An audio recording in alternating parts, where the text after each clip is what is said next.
Ann Jeffries as Marion Kirby, the ghostess with the mostess. Robert Sterling as George Kirby, that most sportive spirit.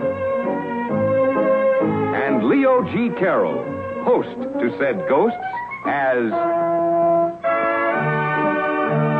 Topper.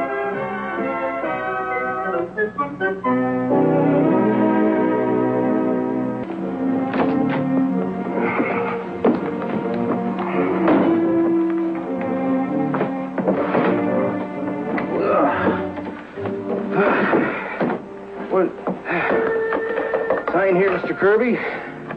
My name isn't Kirby. It's Topper. The Kirbys don't live here anymore. I got orders to deliver it here. Why, Topper? We do live here. Said it. As soon as I get those suitcases in, I'm through for the day. But my name's Topper, I tell you. Hey, George, this is our trunk. The one we took to Sun Valley with us when we were killed. You sign for it. I'll see if anything is missing.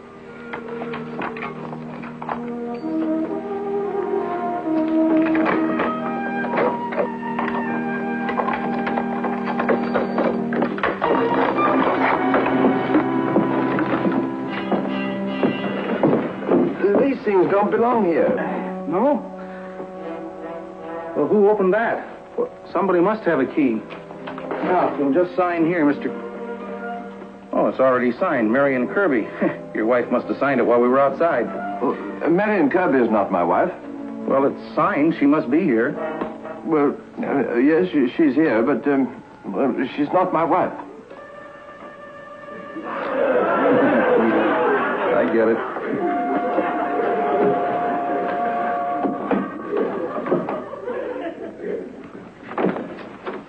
Yes? How do you do, sir? My name's Jackson, Frederick Jackson, attorney at law. May I come in, sir?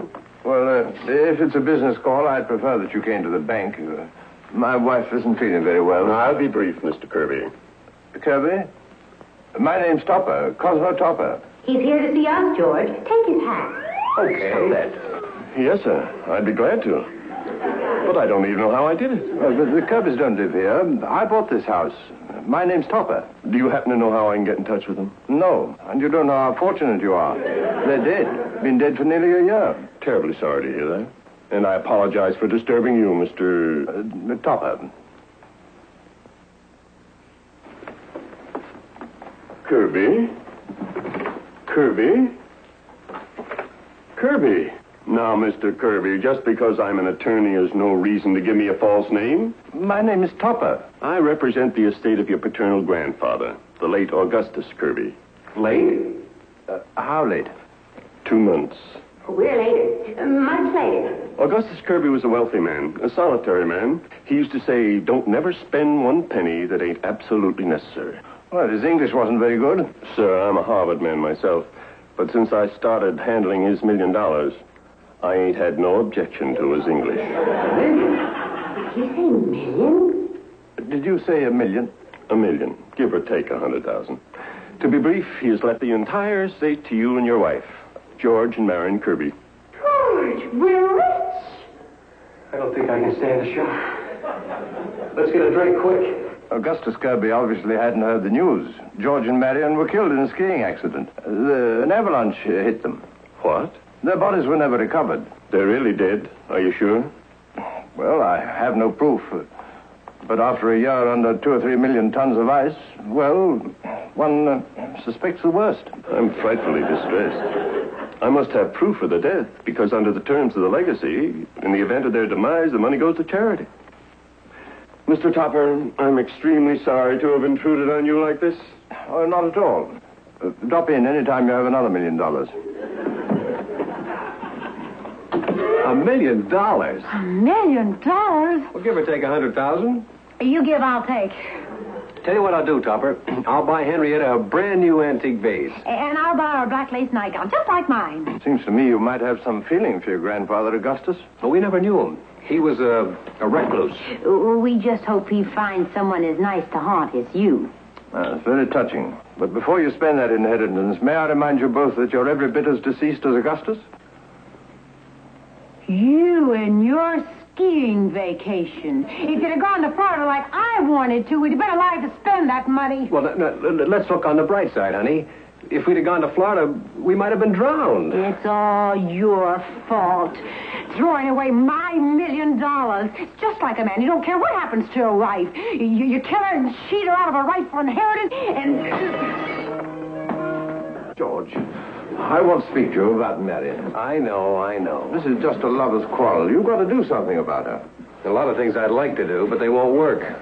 She's already dead. Well, that's not a nice thing to say, even in jest. You know you love your wife just as much as I do. You're in love with my wife? No, I love Henrietta. But there's a little poem you should always remember, George.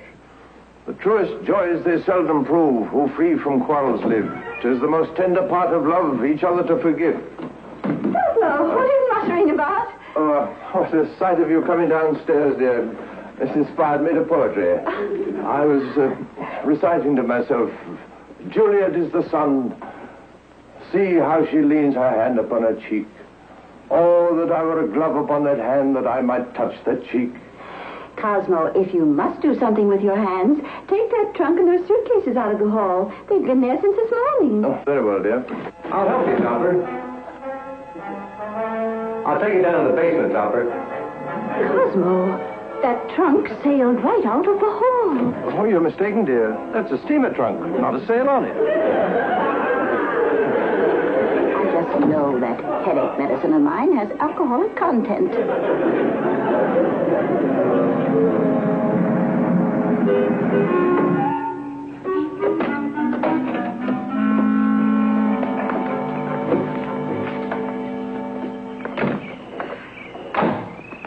Are you sure you can handle this? Of course I can handle it. They don't call me the man with 1,000 faces because I can't handle a little grease paint. And just remember all the details about the house. Now, here's some authentic identification I dug up for you. Birth certificate, medical certificate. Okay. Now, remember, we've got a chance to make ourselves $1 million. Why do we have to play it up to these Topper people? For the same reason I called on them and had the Kirby luggage sent there. Everything has to look natural. Besides, this Topper is the vice president of the bank. His identification will carry weight with the courts. Now get in there and sell yourselves as the Kirbys. Contact me at the office later. All right.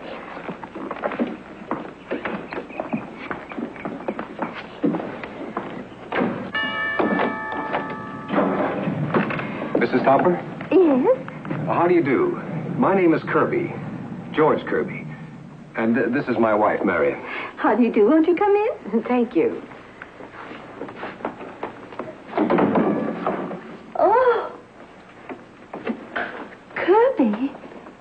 Oh, you mustn't be alarmed, Mrs. Topper. We're not ghosts. But you said you were George and Marion Kirby. Yes, we are. Oh, we were reported dead. As a matter of fact, we had a very serious skiing accident, and we've been recuperating in a small and rather remote hospital. You see, we owned this house before you did, and our hospital bills were so heavy that we couldn't keep up the payments, so we had to let it go by default. We just came by to pick up our baggage that was sent to our old address by mistake. It's a beautiful house. Only you've made it so much more attractive than I did. Oh, you really think it's attractive? Oh, charming. Oh, do come up and see how I've decorated the bedroom. The drapery is hand-blocked linen. And you don't mind, do you, Mr. Kirby? Oh, not at all, not at all. I've done the guest room over completely and built an extra closet for Mr. Topper's papers. He brings home a lot of stuff from the bank. Thank you, George. Clear off that shelf and I'll bring the suitcases down to the basement. I thought you were down in the basement. Oh, take off that silly mustache. Ow! Well, it's no sillier than yours. Oh! I'll go get George. I want to show him how you've redecorated things. Marion, what have you done to your hair? And how did George raise a mustache? You must be Mr. Topper. Hello. Well, never mind that hello. What's going on here? Those are Henrietta's clothes you're wearing. Take off that hat. I beg your pardon? Take off those clothes.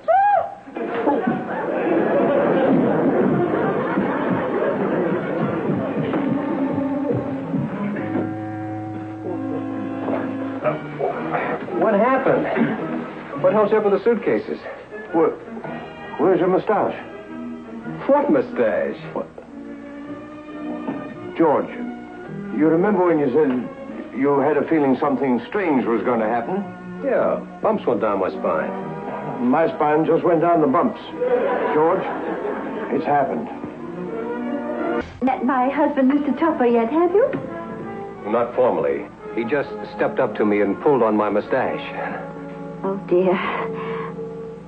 Have you met him, Mrs. Kirby? Not socially. He just told me to take off my clothes. Said I had shoplifted them. I think there's something I ought to explain about my husband. He has a little eccentricity. He thinks he's haunted. Haunted? By whom? By you. Well, dear, I guess we'd better be getting back to the hotel. He claims that he's the only one that can see or hear you. But he's harmless. Katie, that's enough of that. I'm sorry. Well, thank you very much for the tea. Yes, we really must go. Dematerialize, vanish. Deactiplease yourselves. Cosmo has no way to speak to our guests. These are George and Marion Kirby. Henrietta, you can see them too. Why, of course. I can see them too. Katie. Good heavens. George. George, you're flesh and blood. You're all there, too. Cosmo, the Kirbys are not dead. They were injured in a skiing accident and have been in the hospital. We had a very close call. For a while it was touch and go. Touch and go? Well, maybe when you went, you came here. And now that you're here, you'd gone. Yes, a brilliant explanation of psychic phenomena, Mr. Topper. Now, if you'll excuse me, I'll see about our bags and call a cab. Won't you sit down and wait for him, Mrs. Kirby? George.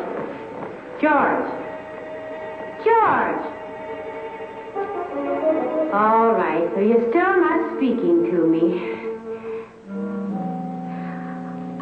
I'm willing to say I'm sorry, even though it was all your fault.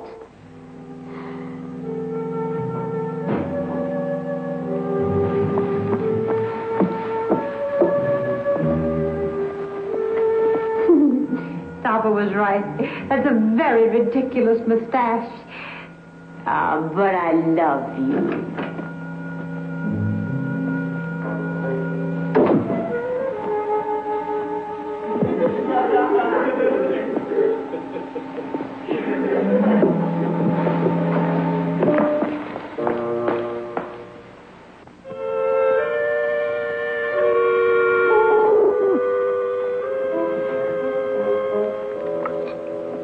Gee, honey, you look wonderful in your new hairdo. Why, you...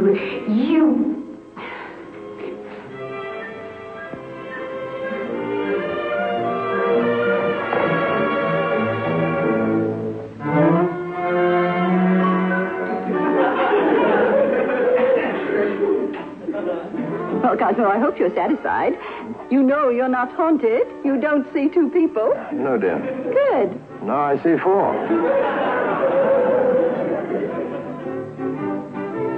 Come on, Topper. We've got to see you in the other room. Will you excuse me? Don't talk. Anything you say might be used in court. George, put your hand over his mouth. Hey, what's the idea? What are you going to do? What? Topper, those people aren't ours. They're perfect strangers. Incredible. Imposters. Well, why should anybody want to be us? We don't even want to be ourselves. I have it. The legacy. Grandpa Augustus. They're phonies. They're just trying to collect our money. You've got to expose them, Topper. Go back in there and ask them for some sort of identification. Come on, dear. We must really go. It's no affair of mine, of course, but after all, the Kirbys were reported dead. I suppose you have some identification? Why, certainly. Here's my passport. The hospital bill where we were confined. And my driver's license. That's all in order. This driver's license has your thumbprint on it. Excuse me. Would you mind? Your thumb. Oh, that proves it conclusively. Proves what? But I don't know a thing about fingerprints. Ask them where the wall safe is. Inasmuch as you lived here, I take it you know where the wall safe is? Of course.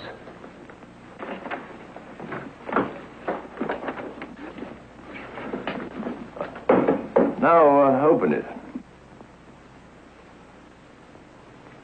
I can't. You caught him, Topper. You admit you don't know the combination? Of course he doesn't. We had it changed when we moved in here. Oh, yes. If there's any further doubt, Mr. Topper, I have my birth and medical certificates. Here are mine. We always carry them with us when we travel. How do you like that? They've really got our birth and medical certificates. Well, are you satisfied, Mr. Topper? Yes. You're Marion Kirby. And you're George Kirby. But who are those? Who's who? Those two ghosts. Oh, Cosmo, you were making such wonderful progress. And now you're back to the two ghosts. Pardon me. If we could use your telephone again, Mrs. Topper, I'd like to try again for a cab. Right this way, in my bedroom.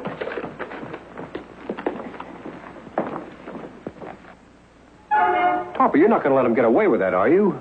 I don't know you. And I'm beginning to wonder who I am. Topper, they're crooks. They're after that inheritance. You want the money to go to the proper charities, don't you? Yes, I do. But they were so much like you. But they were actors. I don't know. His driver's license had his thumbprint. A fraud wouldn't take a chance like that. Well, of course it was his own thumbprint. It was a new license. But they made one little mistake, using Marion's medical certificate. But it was perfectly authentic. Oh, yes, it was authentic. But you overlooked one little detail. It clearly stated that Marion had a mole on her body. Where? George, that's a very personal matter. Where is it? Well, George, don't you say another word. If I'm going to do anything about it, I have to know where it is. I'd die before I'd show it to you. You're already dead. Where is it? It's on her leg, 1 inch above her knee. Show 'em, Marion. I will not. But, honey, this is for charity. It's a very small mole, and I won't show it to anyone. Okay. Topper, will you believe that other girl isn't Marion if I can prove that she doesn't have a mole on her leg? Yes, but I'm interested to know how you're going to find out. Simple. I'll just swipe her skirt from her. Oh, no, you don't. I'll do it. But, darling, these are dangerous criminals that we're dealing with. It's a man's duty to have courage and face danger. I'll do it. If you do, it'll take a lot more courage to face me. I'll do it.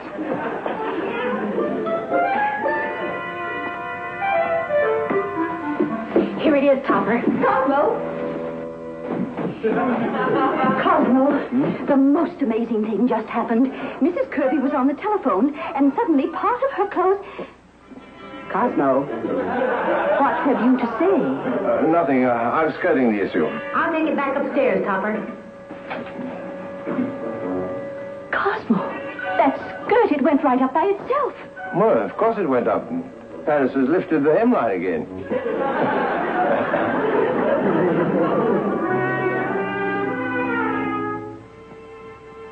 The court has made its decision. The will of the late Augustus Kirby leaves everything to the beneficiaries here, George and Marion Kirby. Not now, Topper. Don't object yet. I'll tell you when. Although there were rumors that they'd been killed in an avalanche, they proved to be very much alive. Not yet. Cosmo, why do you keep standing up? Well, to see better, dear. It's a very high court. They have given me conclusive evidence of their identity. Before the court awards the estate to the beneficiaries, does anyone wish to register any objection? Now's the time, Topper. Object. I object, Your Honor. What is the nature of your objection, Mr. Topper? Well, the money should go to charity. These people are imposters. The real Kirbys are dead. You have proof that they're dead? Absolutely. They haunt my house. For heaven's sakes, Topper, stay off of that subject. They'll think you're crazy. Get to the mole. A court of law will need a little more proof than that, Mr. Topper. Well, the medical report before you says that Marion Kirby has, or had, a mole on her leg, above the knee. Yes, it does say that. A mole an inch above the knee. Your Honor, ladies and gentlemen, that woman has no such mole. Don't worry, Topper. I'll take it from here.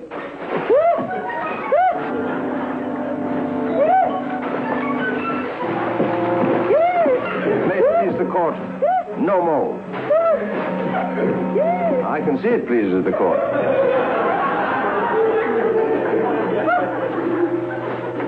It says here that the money was turned over to charity after Cosmo Topper exposed the couple as professional actors. Exposed is right. I never saw such exposure. I read it, dear. The attorney's been disbarred and faces a prison term. So do those two actors. Cosmo, how did you know about that mole on Marion Kirby's leg? Well, it was on the medical certificate. Yes, but how did you know that other woman didn't have a mole? If I could think of an answer to that question, my dear, I'd win the Nobel Peace Prize.